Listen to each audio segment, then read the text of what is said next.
Don का इंतजार तो 11 मुल्कों की पुलिस कर रही है, लेकिन एक बात समझ लो, डॉन को पकड़ना मुश्किल ही नहीं नामुमकिन है। डॉन फिल्म का ये डायलॉग एक रियल लाइफ क्रिमिनल पर बिल्कुल फिट बैठता है, जो आधा वियतनामी था आधा इंडियन, लेकिन पूरा धोखेबाज। जब वो जेल से बाहर होता तो दुनिया की पुलिस उसे पकड़ने के लिए पागल रहती, और जब वो सलाखों के पीछे होता तो जेल का पूरा सिस्टम उसी के हिसाब से चलता था। जेल के अधिकारी उसके इशारों पर नाचते थे। जेल में बैठकर वो अपना बर्थडे सेलिब्रेट करता और अपने साथी कैदियों के लिए ड्रग्स का इंतजाम तक करवा देता था। वो जब चाहता जेल तोड़कर भाग जाता। जेल से भागने के लिए उसने कभी बीमारी का बहाना बनाया तो कभी खून की उल्टियों का नाटक किया। वो भारत की तिहाड़ जैसी हाई सिक्योरिटी जेल से भी ऐसा फरार हुआ कि सब देखते रह गए। उसकी पहुंच का अंदाजा इसी बात से लगाया जा सकता है कि तिहाड़ जेल में रहते हुए उसने अपनी लाइफ पर बनने वाली हॉलीवुड फिल्म का $15 मिलियन में कॉन्ट्रैक्ट साइन किया था।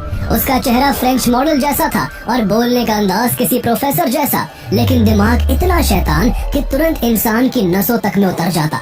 वो कभी खुद को बिजनेसमैन बताता तो कभी डिप्लोमेट बनकर घूमता, लेकिन असल में वो एक सीरियल किलर था जो अपने शिकार को पहले दोस्त बनाता और फिर उसे जहर देकर हमेशा के लिए खामोश कर देता। उसका पासपोर्ट हर बार नया होता था, नाम नया होता था, लेकिन चेहरे पर मुस्कान वही रहती थी।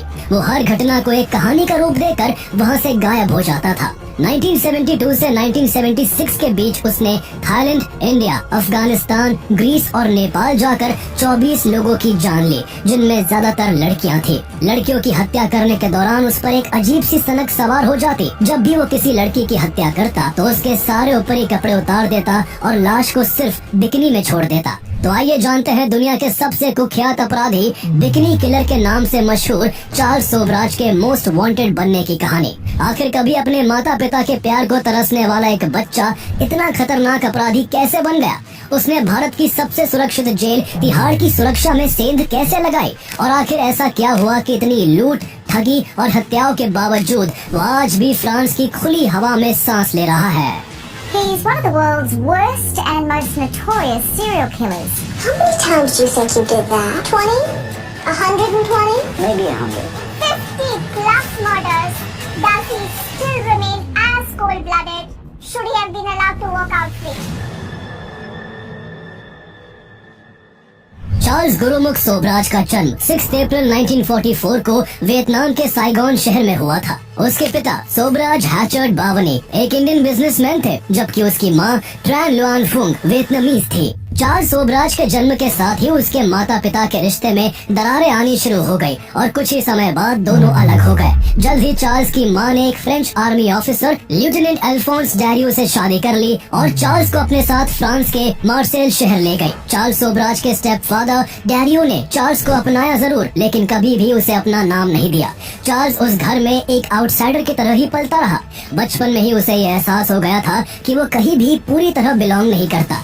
ना घर में अपनापन मिला, ना स्कूल में दोस्त। मिक्स रेस होने की वजह से फ्रेंच बच्चे उससे दोस्ती करने से कतराते थे। वो अक्सर क्लास से गायब रहता, अकेला घूमता और दुनिया को समझने की कोशिश करता। उसका दिमाग शुरू से ही तेज था, लेकिन उसके अंदर खालीपन भरता जा रहा था।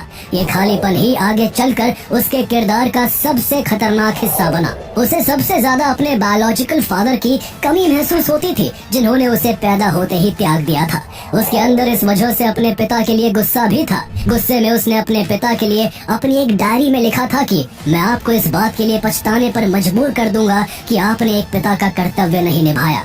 उसने ये लाइन भले ही गुस्से में लिखी हो, लेकिन यही उसकी जिंदगी की सच्चाई बन गई। बीतते समय के साथ उसकी अपनों से दूरियां और भी बढ़ती गई और वो क्राइम की दुनिया की तरफ खिंचता चला गया। कम उम्र में ही उसने चोरी और धोखाधड़ी जैसे छोटे मोटे अपराध करने शुरू कर दिए। सोबराज लोगों को मैनिपुलेट करके पहले उनका विश्वास जीतता और फिर एक दिन उनको लूट कर गायब हो जाता।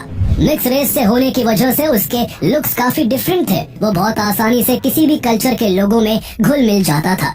सबसे अच्छी नॉलेज उसे लैंग्वेजेस की थी। उसे फ्रेंच, इंग्लिश, हिंदी और वियतनामीज समेत कई भाषाएं आती थी। उसे लोगों के चेहरे पढ़ने आते थे और कौन सी बात कहकर उनका भरोसा जीतना है, ये भी उसे बहुत अच्छे से पता था।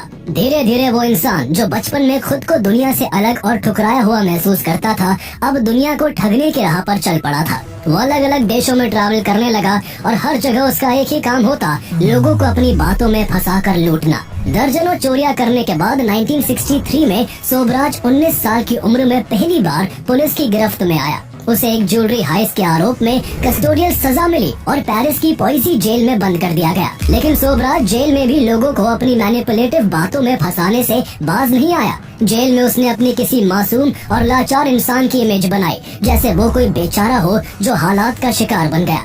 उसका ये खेल इतना कन्विंसिंग था कि जेल के कई अफसर तक उससे हमदर्दी रखने लगे। जहां दूसरे कैदियों को सख्त सजाएं मिलती थी, वहीं सोबराज पर हमेशा हल्का हाथ रखा जाता। इसी दौरान उसकी मुलाकात फेलिक्स डी एस्कॉग्ने से हुई, जो एक वेल्दी यंग मैन था और हर हफ्ते पॉइजी प्रिजन में कैदियों की लीगल हेल्प करता था।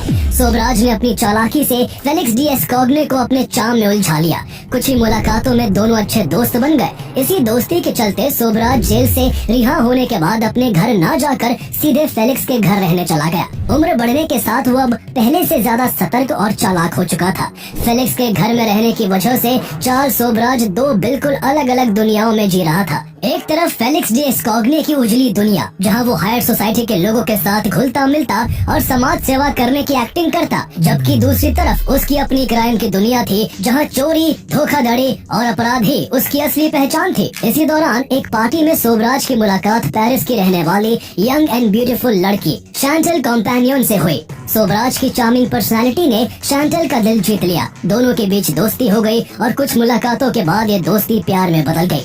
चार्ल्स सोबराज शैंटल को शादी के लिए प्रपोज करना चाहता था। एक दिन चार्ल्स उसे एक चोरी की कार में बिठाकर एक ग्रैंड कैसीनो ले गया और वहीं उसने शैंटल को शादी के लिए प्रपोज कर दिया। लेकिन जब दोनों कैसीनो से लौट रहे थे, तब रास्ते में सोबराज को चोरी की गाड़ी के जुर्म में अरेस्ट कर लिया गया और उसे 8 महीने तक जेल की हवा खानी पड़ी। जेल से रिहा होने के बाद दोनों ने शादी कर ली। शादी के बाद चार्ल्स ने अपना क्राइम एम्पायर और बड़ा करना शुरू किया। पूरे फ्रांस में वो नकली चेक्स और स्कैम्स के जरिए लोगों को ठगता। उसके निशाने पर अमीर लोग होते, क्योंकि मोटी रकम वहीं से आती थी। सोबराज फिर से पुलिस की नजरों में आने लगा था, क्योंकि जब भी किसी अमीर के घर चोरी होती, वहाँ पुलिस को उसकी मौजूदगी का कोई न कोई सबूत मिल जाता। इसलिए पकड़े जाने के डर से साल 1970 में एक रोज उसने अपने दोस्त फेलिक्स से घूमने के लिए उसकी कार मांगी और अपनी पूरी जमा पूंजी लेकर अपनी पत्नी के साथ फ्रांस से ईस्टर्न यूरोप के रास्ते एशिया की ओर निकल गया। इस सफर के दौरान भी सोबराज ने कुछ लोगों से दोस्ती करके उन्हें लूटा और उसका सफर बॉम्बे आकर रुका।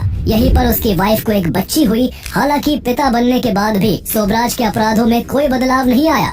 उसने कुछ ही दिनों में बॉम्बे में कार चोरी और तस्करी का एक बड़ा नेटवर्क खड़ा कर लिया। वो पाकिस्तान और ईरान से महंगी कारों को चोरी करता और भारत के बॉर्डर पर भ्रष्ट अफसरों को रिश्वत देकर इन गाड़ियों को भारत ले आता। यहाँ वो इन गाड़ियों को उन रईस इंडियन लोगों को बेच देता जो विदेशी कारों के शौकीन थे। इसी दौरान उसकी मुलाकात एक फ्रेंच आदमी से हुई, जिसने उसे पैसे कमाने का एक बड़ा प्लान बताया। ये प्लान दिल्ली के आलीशान होटल अशोका में एक ज्वेलरी स्टोर को लूटने का था।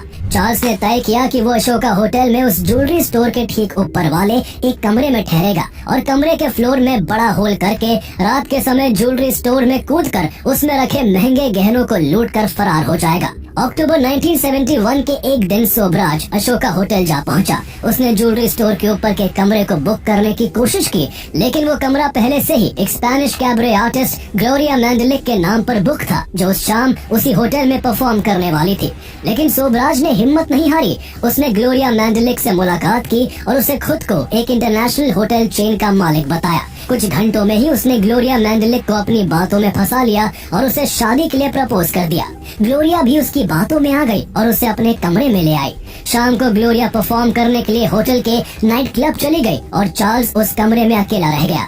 इसके बाद उसने तुरंत चोरी की असली तैयारी शुरू कर दी। उसने एक ड्रिल मशीन से फ्लोर में छेद करने की कोशिश की, लेकिन बीच में ही ड्रिल मशीन टूट गई। उसको लगने लगा कि उसका प्लान फेल हो जाएगा, लेकिन वो कोई आम चोर नहीं था। उसे चोरी करने में ऐसी महारत हासिल थी कि हालात जैसे भी हो, वो खुद के लिए रास्ता बना ही लेता था। इसके बाद उसने प्लान बी पर काम करना शुरू किया। जब ग्लोरिया वापस आई तो उसने उससे ज्वेलरी स्टोर के मालिक को फोन करवाया। कॉल पर चार्ल्स सोबराज ने खुद को बड़े रौब के साथ नेपाल का प्रिंस बताया और उससे कहा कि उसे बेशकीमती गहनों में बेहद दिलचस्पी है।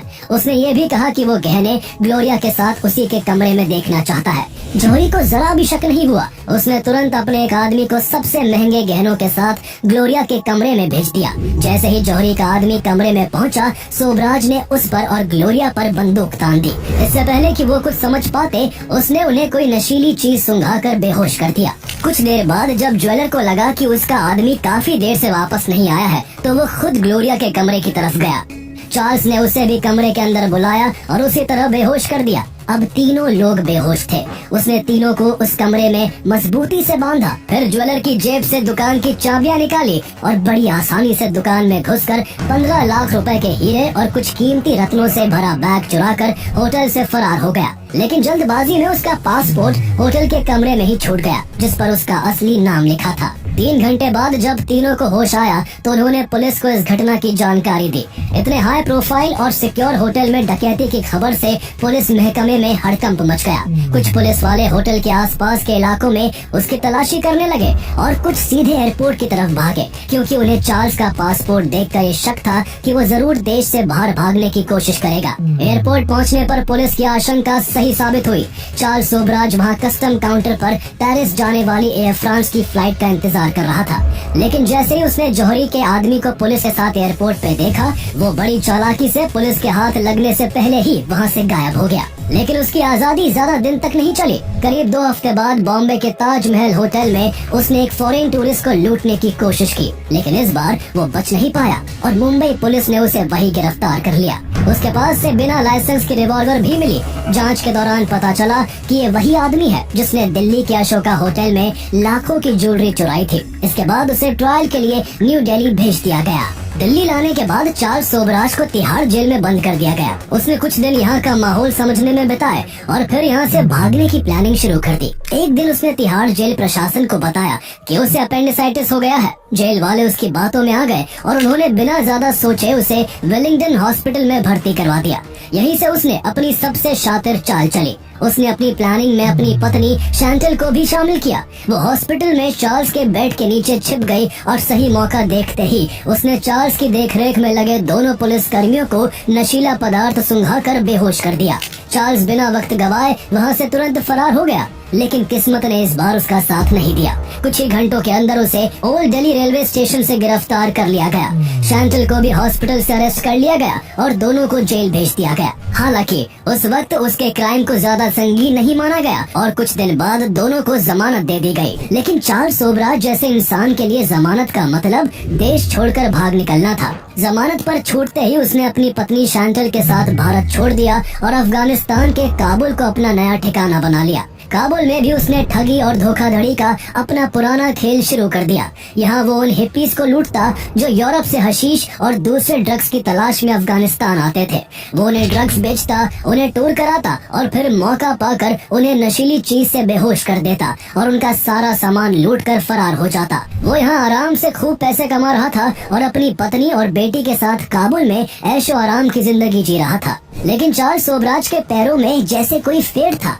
वो एक जगह टिककर ज्यादा दिनों तक नहीं रह पाता था, इसलिए उसने अफगानिस्तान को भी छोड़ने का फैसला किया। वो पिछले 2 महीने से जिस होटल में रह रहा था उसका किराया चुकाए बिना अपनी पत्नी और बच्ची के साथ देश से फरार होने के लिए एयरपोर्ट पहुंच गया। लेकिन इसी बीच होटल के मालिक ने पुलिस को खबर दे दी और चार्ल्स सोबराज को काबुल एयरपोर्ट से गिरफ्तार कर लिया गया। अब वो एक बार फिर से जेल में था, लेकिन वो यहाँ भी ज्यादा दिन टिकने वाला नहीं था। कुछ दिन जेल में बिताने के बाद उसने यहाँ से भी भागने के लिए एक नया खेल खेला।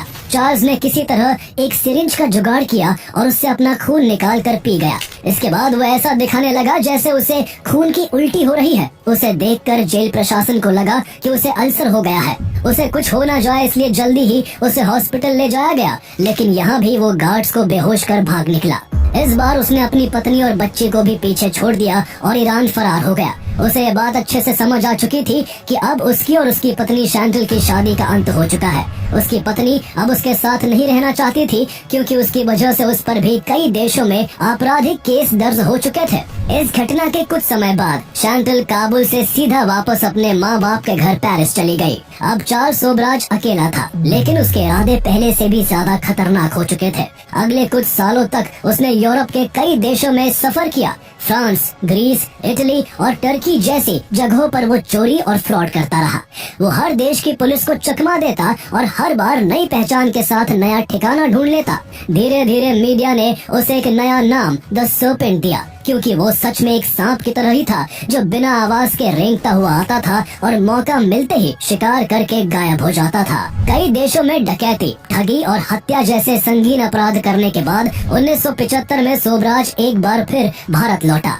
यहाँ उसकी जिंदगी में दो अहम किरदार जुड़े। पहली एक Canadian lady Mary Andre Leclerc थी, जिससे उसके प्रेम संबंध रहे, और दूसरा अजय चौधरी नाम का एक भारतीय युवक था जो उसका सबसे वफादार और आपराधिक कारनामों का साथी बना। जैसे ही तीनों मिले ऐसा लगा जैसे ये तिकड़ी केवल हत्या, लूटपाट और खूनी खेल खेलने के लिए बनी है। तब दुनिया में हिप्पी कल्चर काफी चलन में था। वेस्टर्न कंट्रीज के लोग अपनी रूटीन लाइफ से भागने के लिए एक बैकपैक करके ईस्ट की ओर निकल पड़ते थे। कोई दुनिया एक्सप्लोर कर रहा था, कोई खुद की खोज में निकला था, तो कोई अध्यात्म और शांति की तलाश में था।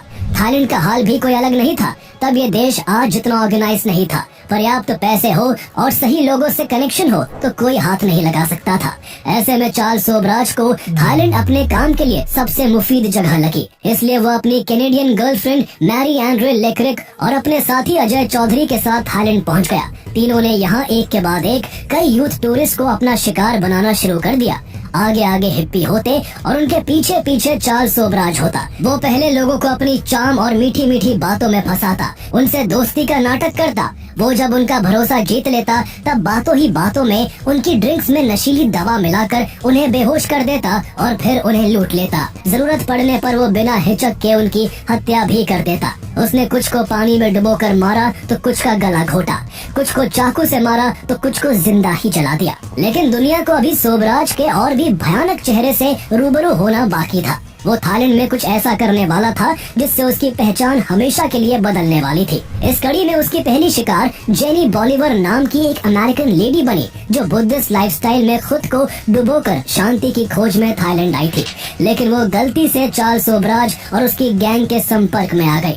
सोबराज ने जेनी को अपनी बातों में फंसाया, उसे लूटा और फिर बेरहमी से उसकी हत्या कर दी। कुछ दिन बाद पुलिस को जेनी की लाश गल्फ ऑफ थाईलैंड के गर्म टाइट पूल में तैरती हुई मिली। वो सिर्फ बिकनी में थी, उसके शरीर के ऊपरी कपड़े गायब थे। उसके कुछ दिन बाद चार्ल्स का अगला शिकार विटली हकीम बना, जिसकी जली हुई लाश थाईलैंड में सड़क किनारे पाई गई थी। जब काफी दिन बाद भी हकीम घर नहीं लौटा तो उसकी फ्रेंच गर्लफ्रेंड चार्मीन कैरू उसकी खोज में थाईलैंड पहुंची। लेकिन यहाँ वो भी सोबराज का शिकार बन गई। उसकी लाश भी बिकनी पहने पानी में तैरती मिली। लड़कियों की हत्या करने का उसका ये एक पैटर्न बन गया था। हर महिला को सोबराज अपनी चाम में फंसाता, ड्रग्स देता, बेहोश करता, फिर उनकी हत्या करता और लाश को इस अंदाज में छोड़ता कि ऐसा लगे जैसे मौत नशे या एक्सीडेंट से हुई है। थाईलैंड पुलिस की हालत खराब होने लगी। कुछ ही हफ्तों में 6 महिलाएं इस अंदाज में मारी जा चुकी थी और हर डेड बॉडी केवल बिकनी में थी। किसी की लाश पानी में तैरती मिली तो किसी का शरीर जला हुआ मिला। कुछ के चेहरे इतनी बुरी तरह बिगाड़ दिए गए थे कि पहचानना तक मुश्किल था। इन हत्याओं का पैटर्न देखकर पुलिस के भी रोंगटे खड़े हो गए। जब गहराई से जांच हुई तो हर कत्ल के पीछे चार्ल्स सोबराज का नाम उभर कर आया, जो हर महिला की हत्या के समय उसके आसपास मौजूद था। इसी वजह से चार्ल्स सोबराज को एक नया नाम बिकनी किलर मिला। आगे सोबराज ने अपनी प्रेमिका लेक्रेक के साथ मिलकर बैंकॉक में डच कपल हैंक एंड कॉर्नीला की हत्या कर दी और उनके पासपोर्ट पर ही दोनों नेपाल भाग गए। नेपाल में भी उन्होंने अपना खूनी खेल जारी रखा और 2 और टूरिस्ट लॉरेंट कैरियर और कॉनी जो ब्रॉन्जिच की हत्या कर दी। इसके बाद वो वापस थाईलैंड लौट गया, लेकिन अब थाईलैंड में उसके खिलाफ कानूनी शिकंजा कसा जाने लगा था। इसलिए उसने एक थाई पुलिस ऑफिशियल को $18,000 की रिश्वत दी और अपनी पूरी गैंग के साथ वहाँ से फरार हो गया। इसके बाद उसने अपना अगला ठिकाना मलेशिया को बनाया, जहाँ उसने ज्वेलर के तौर पर अपना काम शुरू किया। उसने अजय चौधरी को खदानों से कुछ जेम्स लाने के लिए भेजा। अजय उन खदानों से $40,000 कीमत के जेम्स लेकर लौटा। तीनों इन जेम्स को बेचने के लिए जनीवा चले गए, लेकिन जब वहाँ से लौटे तो अपने फायदे के लिए सोबराज ने अपने वफादार साथी अजय चौधरी की भी हत्या कर दी। वो शख्स जिसने चोरी से लेकर मर्डर तक में चार्ल्स सोबराज का साथ दिया था, अब वो खुद चार्ल्स के लिए बोझ बन गया था। और चार्ल्स के लिए जो बोझ बनता वो जिंदा नहीं बचता, चाहे वो दोस्त हो, साथी हो या बीवी। उसकी इसी बेरहमी की वजह से ही एक बार उसकी माँ ने कहा था, मेरा बेटा किसी देवदूत की तरह दिखता है, लेकिन उसकी आत्मा किसी शैतान के कब्जे में है। 1976 की शुरुआत में सोबराज एक बार फिर से भारत लौट आया। जुलाई 1976 में उसने दिल्ली में फ्रांस से आए 20 से भी अधिक इंजीनियरिंग स्टूडेंट्स के एक ग्रुप को अपना शिकार बनाने की कोशिश की। प्लान था कि उनकी ड्रिंक्स में ड्रग्स मिलाकर उन्हें बेहोश किया जाए, फिर उनके कीमती सामान लूटे जाए। लेकिन इस बार उसकी किस्मत धोखा दे गई। कुछ स्टूडेंट्स को ड्रग्स का असर कम महसूस हुआ और उन्होंने तुरंत शोर मचा दिया। पुलिस ने चार्ल्स को गिरफ्तार कर लिया। पुलिस के पास चूंकि कोई हत्या का सबूत नहीं था, लेकिन अदालत में वो चोरी, ठगी और धोखाधड़ी जैसे कई मामलों में दोषी पाया गया। इसके बाद अदालत ने उसे 12 साल की सजा सुनाई और उसे भारत की सबसे सुरक्षित जेल तिहाड़ जेल में बंद कर दिया गया। लेकिन सुरक्षित शब्द सोबराज जैसे इंसान के लिए बस एक मजाक था। उसने बहुत ही कम समय में पैसे और चालाकी से जेल को अपना साम्राज्य बना लिया। उसकी सेल किसी स्टूडियो अपार्टमेंट से कम नहीं थी, जिसमें बेड के अलावा मेज, बैठने के लिए कुर्सियां और दीवार पर किताबों से भरी शेल्फ भी थी। यहाँ तक कि उसकी 10 बाय 12 फीट की सेल में उसके पास 2 से 3 नौकर जैसे कैदी भी थे, जो उसकी मालिश करते, कपड़े धोते और उसके लिए खाना तक बनाते थे। तिहाड़ में उसका इतना रौब था कि बाकी कैदी और यहाँ तक कि कुछ गार्ड्स भी उसे चार्ल्स साहब कहकर बुलाते थे। वो जेल के कैदियों और स्टाफ की तरफ से याचिकाएं लिखता था, जो कई बार किसी वकील से भी ज्यादा असरदार होती थी। चार्ल्स सोबराज की जेल की सजा 1988 में खत्म होनी थी, लेकिन उससे कई साल पहले ही थाईलैंड सरकार ने उसके एक्स्ट्राडिशन की मांग तेज कर दी थी। वहाँ उस पर 6 लड़कियों समेत कई विदेशी नागरिकों की हत्याओं का मुकदमा चलना था। थाईलैंड की ओर से लगातार की जा रही गुजारिश से 1985 में भारत सरकार भी चार्ल्स के एक्स्ट्राडिशन के लिए राजी हो गई। चार्ल्स सोबराज जानता था कि थाईलैंड में दोषी पाए जाने पर उसे मौत की सजा हो सकती है, इसलिए 1986 में उसने तिहाड़ जेल से फरार होने की साजिश शुरू कर दी। उसे पता था कि अगर वो जेल से भागेगा और दोबारा पकड़ा जाएगा तो भारत में उस पर जेल ब्रेक का मामला चलाया जाएगा। इससे उसका जेल में रहने का समय फिर से शुरू हो जाएगा और तब तक थाईलैंड में उस पर मुकदमा चलाने की 20 साल की समय सीमा खत्म हो जाएगी। मार्च 1986 में एक दिन जेल के एक कोने में एक बिल्ली बेहोश पड़ी मिली। जेल स्टाफ ने उसे उठाया, दवाई दी, खाना दिया। 3-4 दिन में बिल्ली एकदम ठीक हो गई, लेकिन किसी ने नहीं जाना कि असल में ये बिल्ली सोबराज की गिनी पिग थी, जिस पर उसने ड्रग टेस्ट किया था। इससे पहले वो 2 बार डोज की गलतियों से फंस चुका था। एक बार डोज गलत होने की वजह से एक पाकिस्तानी टैक्सी ड्राइवर की मौत हो गई थी और दूसरी बार दिल्ली में स्टूडेंट्स पर ड्रग्स ने सही असर नहीं दिखाया था, जिस वजह से उसे अब तिहाड़ में रहना पड़ रहा था। लेकिन इस बार वो कोई गलती नहीं चाहता था। 16 मार्च 1986 को चार्ल्स सोबराज ने पूरी तिहाड़ जेल को चकमा देने वाला अपना प्लान एक्टिवेट कर दिया। उसने जेल के गार्डों और आसपास की बैरकों में बंद कैदियों के सामने कई दिन पहले से ही ये झूठ कहना शुरू कर दिया था कि 16 मार्च को उसका जन्मदिन है और वो उस दिन सभी को पार्टी देना चाहता है। उसने पैसे देकर गार्डों को भी इसके लिए राजी कर लिया और उनके सहारे अपने जन्मदिन को सेलिब्रेट करने के लिए जेल के अंदर फल और मिठाई मंगाई। इसके बाद उसने बड़ी चालाकी से इन फलों और मिठाइयों में परफेक्टली टेस्टेड ड्रग मिला दिया, जिन्हें वो काफी टाइम से भारी मात्रा में इकट्ठा कर रहा था। शाम को जेल में एक छोटी दावत हुई। गार्ड्स और कैदी सोबराज की चालाकी से अनजान दावत का मजा लेने लगे और कुछ ही देर के बाद नींद के आगोश में समा गए। वहाँ एक अलग ही माहौल बन चुका था। सलाखों के अंदर कैदी बेहोश थे और सलाखों के बाहर गार्ड्स बेसुध पड़े हुए थे। लेकिन उसने अपने कुछ भरोसेमंद साथी कैदियों को पहले से ही ये प्लान बता दिया था, जो बेहोश होने से बच गए थे और सोबराज के साथ भागने को तैयार थे। चार्ल्स सोबराज इस अंदाज में कोई काम करता था कि आगे चलकर वो वारदात एक कहानी बन जाती। उसने इसी तरह बेहोश गार्ड्स के हाथों में 50-50 के नोट थमा दिए और जेल से भागने से पहले अपने बैरक के गेट पर अपनी फोटो खिंचवाई। वो इतना शातिर था कि वो अपने साथ तिहाड़ जेल के सिपाही का भी अपहरण करके पुलिस की गाड़ी में ले गया और उसका एक हाथ खिड़की से बाहर कर दिया, जिससे बाहर उसकी वर्दी दिख सके और मेन गेट पर तैनात पुलिस के जवानों को लगे कि पुलिस की सहमति से ही वो जेल के बाहर जा रहा है। तिहाड़ जेल के बाहर एक गाड़ी सोबराज का इंतजार कर रही थी। वो जेल के बाहर आया, उस गाड़ी में बैठा और तिहाड़ की सुरक्षा का मजाक बनाते हुए बड़े आराम से वहाँ से रफू चक्कर हो गया। जब उन सुरक्षा कर्मियों को होश आया तो उनके पैरों तले जमीन खिसक गई। सोबराज के अलावा 11 और कैदी तिहाड़ से फरार हो चुके थे। इस खबर के बाद तिहाड़ जेल प्रशासन में अफरा तफरी मच गई। हालांकि चार्ल्स सोबराज भागा ही दोबारा से पकड़े जाने के लिए था, इसलिए वो कुछ दिन तो अंडरग्राउंड रहा, लेकिन कुछ दिन बाद गोवा में खुलेआम तमाम बिना किसी डर के घूमने लगा।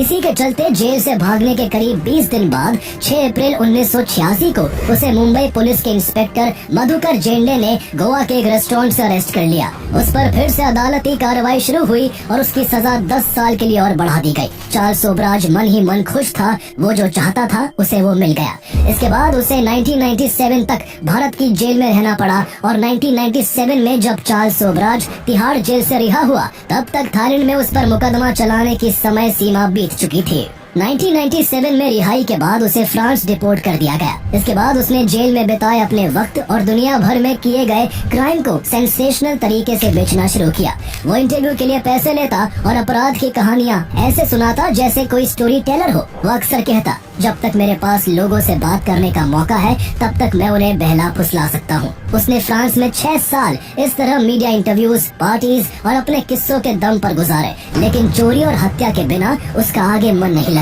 और साल 2003 में नेपाल चला आया। नेपाल लौटना उसके लिए एक बड़ी भूल साबित हुई क्योंकि वो यहाँ अब भी 1975 में हुए लॉरेंट कैरियर और कोनी जो ब्रॉन्जिच के दोहरे हत्याकांड में वांटेड था। नेपाल पहुँचने के कुछ ही दिन बाद नेपाल पुलिस ने उसे गिरफ्तार कर लिया। इस बार उसके खिलाफ केस मजबूत था, जिस कारण अदालत ने उसे आजीवन कारावास की सजा सुना दी। चार्ल्स अब बूढ़ा हो रहा था, लेकिन जेल में उसकी आलीशान जिंदगी की आदतें अब भी बरकरार थी। इस बार भी उसने अपने चार्म से लोगों को अपनी तरफ अट्रैक्ट कर रखा था। नेपाल में उसके केस की पैरवी शकुंतला थापा नाम की वकील कर रही थी, लेकिन इस कहानी में ट्विस्ट तब आया जब साल 2008 में 64 साल के चार्ल्स ने अपने से 44 साल छोटी अपनी वकील शकुंतला की 20 साल की बेटी निहिता बिस्वास से जेल में शादी कर ली। उसने निहिता पर इस उम्र में भी अपने चार्म का ऐसा जादू चलाया था कि एक इंटरव्यू में निहिता ने कहा था कि उसे उसकी और चार्ल्स की उम्र से कोई फर्क नहीं पड़ता और वो अपने फैसले से खुश है। करीब 2 दशक तक जेल में बंद रहने के बाद सोबराज ने जेल से रिहा होने के लिए